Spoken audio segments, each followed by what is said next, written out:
Hey guys, this is Tauna. Today we're going to be talking about some cards that I think you should guys be picking up.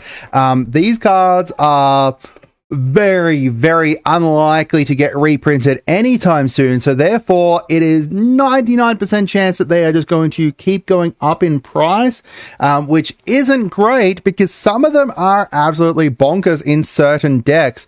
So what cards are we talking about and why are we talking about them? So these are the cards from Lost Caverns of Ixalan, the dual-faced god cards.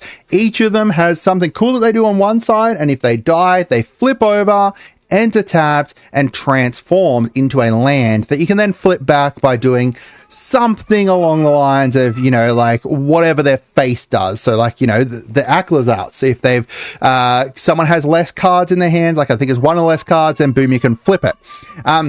They are very, very, very, very unlikely to get reprinted anytime soon. They would need to be reprinted in either a secret lair, a supplemental set, so we're looking like, you know, Commander Masters, Modern Horizons, or like those kinds of sets, or a compilation set. So like if they did a Ixalan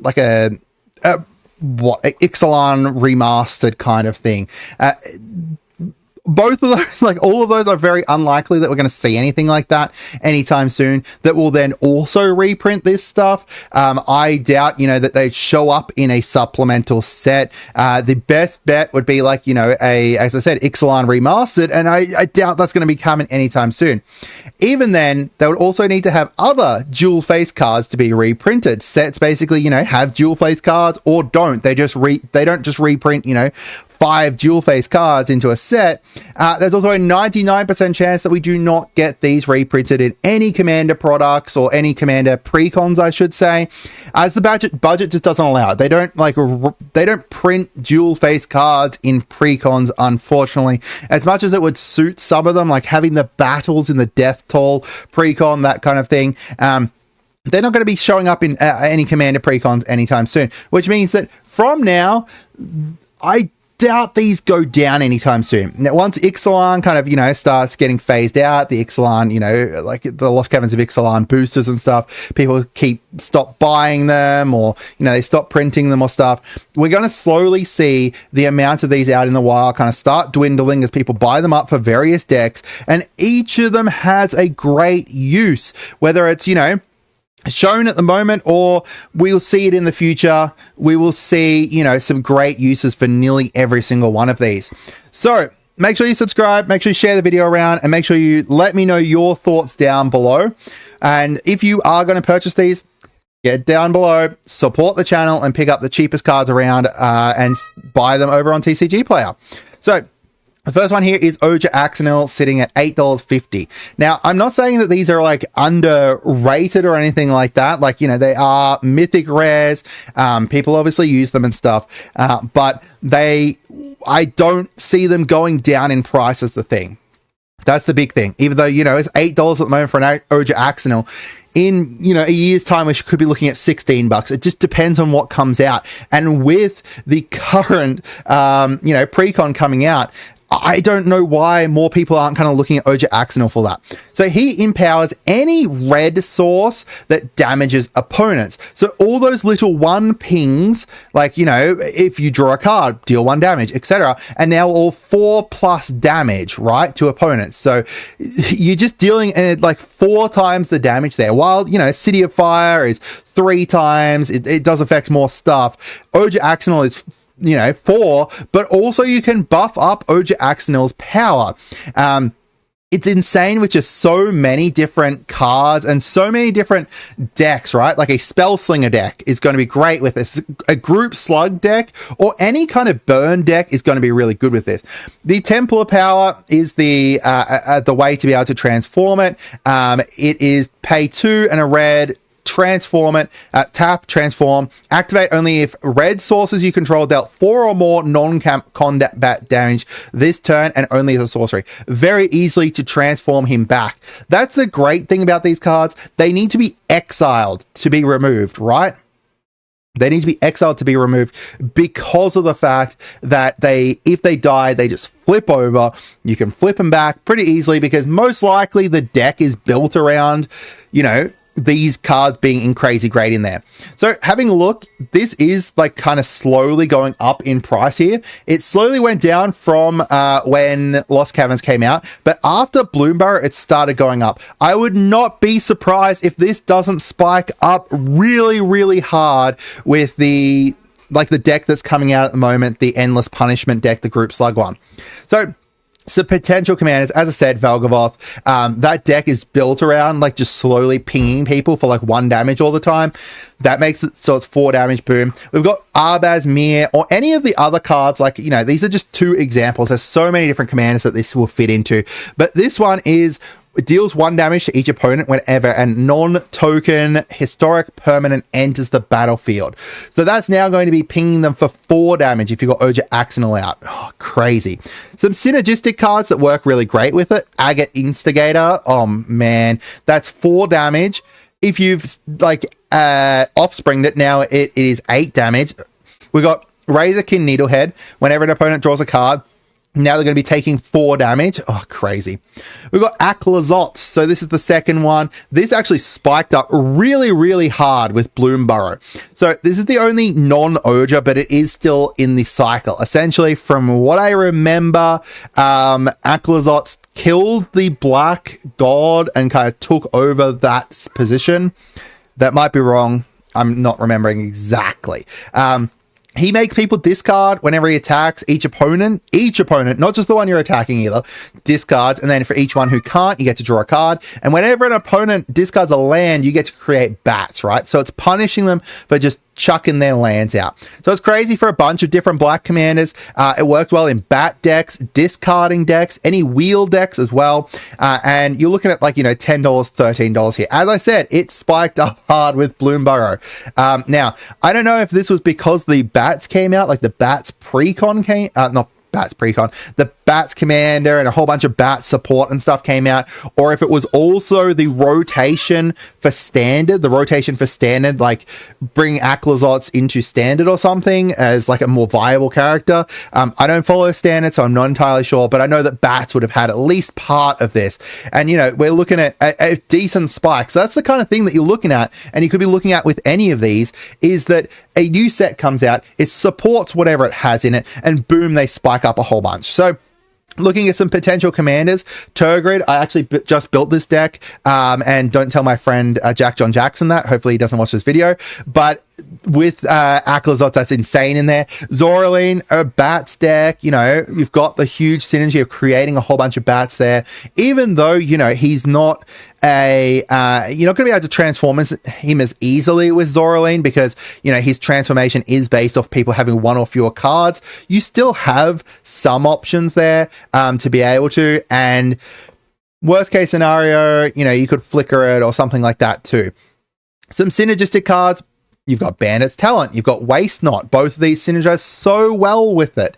The great thing about Waste Not is that it's when you're attacking, they're discarding. So then if they do discard a land, you have 2 black there. So if you've got an instant or something you can use with Flash, you're going to be able to use that mana immediately. And if you're playing Aklazotz, you're potentially kind of leaning into a whole bunch of discard synergy anyway.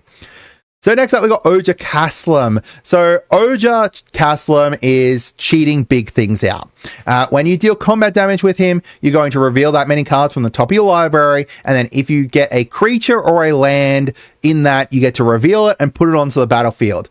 Well, you don't have to reveal it. You just get to put it onto the battlefield, put the rest on the bottom. So you've got ramp, you've got, you know, cheating creatures out. It doesn't care what the mana value of these creatures is. And it's also got trample to ensure that if you do deal damage to something and it's like, you know, they chump block it, you can deal damage past that. Very easy to be able to flip him back over if he does die as well. All you need is 10 or more permanents. It's not even 10 or more like creatures or non-land permanents. Your lands count, right? Oh, that's crazy. So it's just like, I didn't list decks that could use him because there's just so many different uses for him, right? And any deck that just wants big stompy stuff can use it. So it's sitting at the moment for $3.41 and the $4.68. I believe the one down here, there was like There was special cards for them that was like a coin, like the Ixalan kind of treatment and stuff. Those tend to be cheaper, I believe, because people don't like them as much as like the cool badass ones here. So OAcum's kind of basically stayed steady the whole time. I'm kind of gone a couple dips here, a couple bounces up. There is kind of great uses for him though. As I said, Felix 5 boots. Boom. If you're going into a combat damage trigger deck, you can bring him in and then it's going to be doubled thanks to Felix. And now all of a sudden, anytime Oja deals combat damage, you're getting to reveal, put something out, reveal, put something out. So great. Harvey the Allfather, I'm actually building this deck and I should grab an OAcum for it because 1, you get to cheat out your big things with Harvey. 2, worst case scenario, OAcum dies.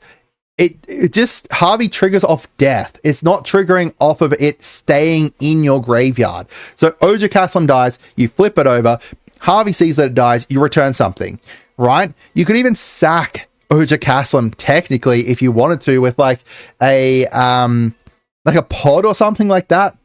You pod him, he dies, he returns face down, Harvey brings something back, boom, you've got 10 permanents, flip it back over, do the same bloody thing next turn. Why not? Some synergistic cards. From what I know, a lot of people run OAcum as a commander with Primal Surge because you're just going to put a whole bunch of big stompy creatures in there, use Primal Surge, exile top card, get a permanent out, boom, just continuously kind of do that. The other thing is Kona, I don't know how to pronounce that. The new one, the new commander from Duskmourn. Oh man, imagine you could use Kona to cheat out OAcum, then OAcum's cheating more things out, Kona's cheating more things out, just like take over the board with all of your huge stompy freaking creatures, and now someone's just crying over in the corner because they can't deal with the fact that, you know, you've got 10 10s out by turn 4. Like, well, not exactly, like, you know, like a huge amount of creatures out that are huge by, like, you know, turn 5. It's bonkers. Next we've got Pactic. I can't pronounce that one. Honestly, I think Pactic is the weakest of the bunch. It's the cheapest of the bunch, and I think it's the weakest, but it is still really, really useful. Right? Really, really useful. So, it is very easy to transform it back to start off with because all it is time based. It's just got time counters on it that all you need to do is wait until it has no time counters on it, and then boom, you can transform it back. You've got ways to be able to remove counters potentially, do a whole bunch of stuff like that. Yeah.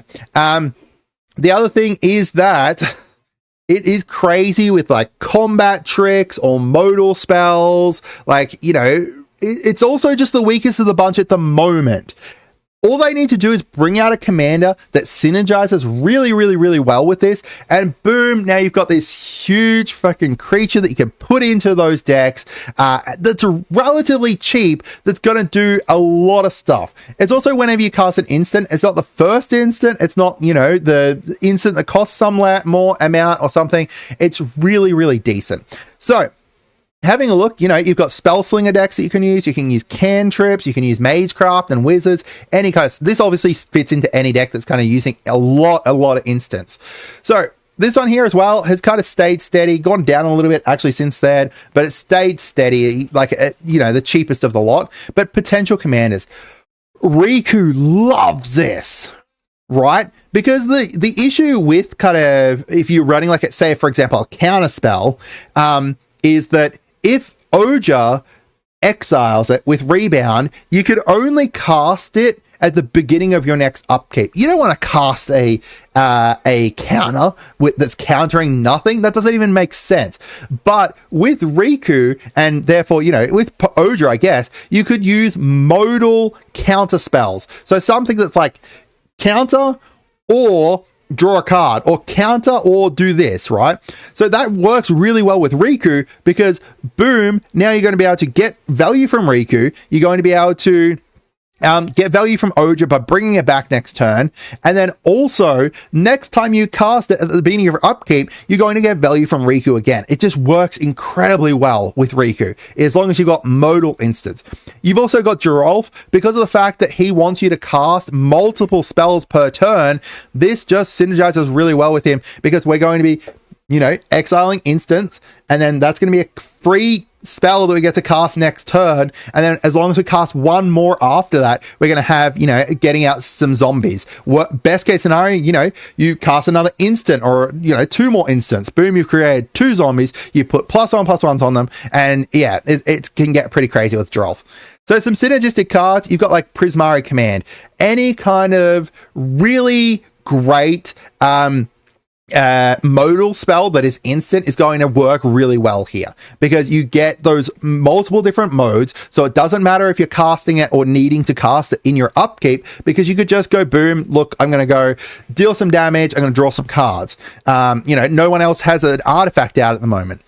We've also got the 13th Doctor, or any, like, I've got the 13th Doctor here, not because she's a commander, because I wanted to talk about casting things from exile, or, you know, the paradox mechanic, casting anywhere from other than your hand, right? So you could do so much stuff with the paradox mechanic with this, whether it's, you know, the 13th Doctor, making it so that you can untap stuff, or you've got like the flaming Tyrannosaurus that gets buffed up and deals damage based off of how many cards you've cast from anywhere other than your hand. There's other ones as well, like there's one that draws cards based off stuff you've cast, and just anything that's based off of how many cards you've cast or spells you've cast this turn is really great here. All right, now the last one of the Ojas is Oja Tark. So this is a token tripler. There is no other token tripler from my memory. However, it is only creatures, so it only copies and like triples creature tokens, which isn't too bad, except for, you know, creature tokens aren't bad to have. So a few things here. One, it is cheaper currently than any other full token doubler, and this one triples, besides Primal Vigor, but Primal Vigor affects everyone, so it's kind of, it's not as great because it affects everyone. It's a cheap budget option, but it could be like, you know, it can be annoying while Oja Tark just triples your stuff. You know, compare it to, say, Anointed Procession that's like $40 or something. It's also very, very easy to flip, because all you need to do is attack with 3 or more creatures this turn, and then now you can pay 2 and a white, tap, flip it. Really great. So any token deck like that's using creature tokens, any aristocrat deck that's using tokens, any deck that is just white and using creature tokens a lot can really, really use this so well. So, having a look, you know, I'm actually surprised that with Bloomberry we didn't see a spike. Because with Zinnia, with, you know, Balin, both just with Oja, oh, it's so great, right? Zinnia already makes it so that each creature, you pay 2 extra, and boom, you've got 1 extra copy. Now, with Oja, you're paying 2 extra, and you're getting 3 extra copies of each of those ETBs. Oh my god, it's crazy. And then add in, you know, if you've got stuff like Panharmonicon, if you've got Panharmonicon or anything else that like doubles your ETBs or something like that, now it's just getting out of hand where you're creating 6 of them and stuff. Wife called me in the middle of the video. Anyway, on to Balin. Balin just wants 1 million tokens, so tripling all of those tokens is just going to work out so well if you lean into like the creature token aspect for him. Other synergistic cards, we talked about Agate Investigator before, but imagine if we had 4 of them. Insane. We've also got Altair here. Now, Altair, not necessarily as a commander. I'm talking about Altair just in an assassin-based deck. Now it is every creature that's in exile with a memory counter on it when Altair is attacking is going to come back, but there's going to be 3 of them. Right? So it's crazy. It can add up really quickly. Obviously, you know, not legendaries ones, unless you want to have to sacrifice them for whatever reason. But like, you know, if we just exile any other kind of really great assassin, we could bring in 3 of them every time Altair attacks, you know, as in an Ezio deck or something crazy like that. We also got the Eye of Oja Tark. Now, this is not a part of the cycle, but I want to mention it. It's not as important, but it's still one that I wanted to talk about because I think that there's some crazy things we could pull off with this. While it is expensive to craft, essentially it is a mana rock. You pay 3, you tap it for adding 1. It's a like a slightly more expensive arcane signet. You can craft it with 2 cards that share a type. Now those cards can be in your graveyard or permanents you control on the battlefield.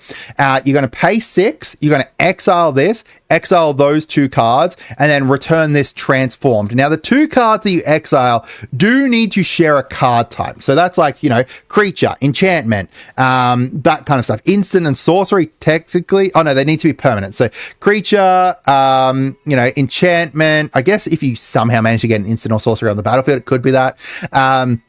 Like battles, I guess, if you wanted to do that, artifacts, that kind of thing. You need to exile 2 of those, and then you're going to return it transformed. Now, the best part about this is you can tap it now. It does enter tap, so you can't do it on the turn you do it. You tap it, you then can cast the next spell you want, like the next spell you cast of that chosen type, so whether it's, you know, artifacts or creatures or whatever, without paying its mana cost. So this is another way to cheat in things huge. Now, I will say again, this is not the best of cards, but it is a great backup if you have a cost reduction like Commander or something that could potentially get removed, if you have a way to be able to untap it. This is not limited to once per turn.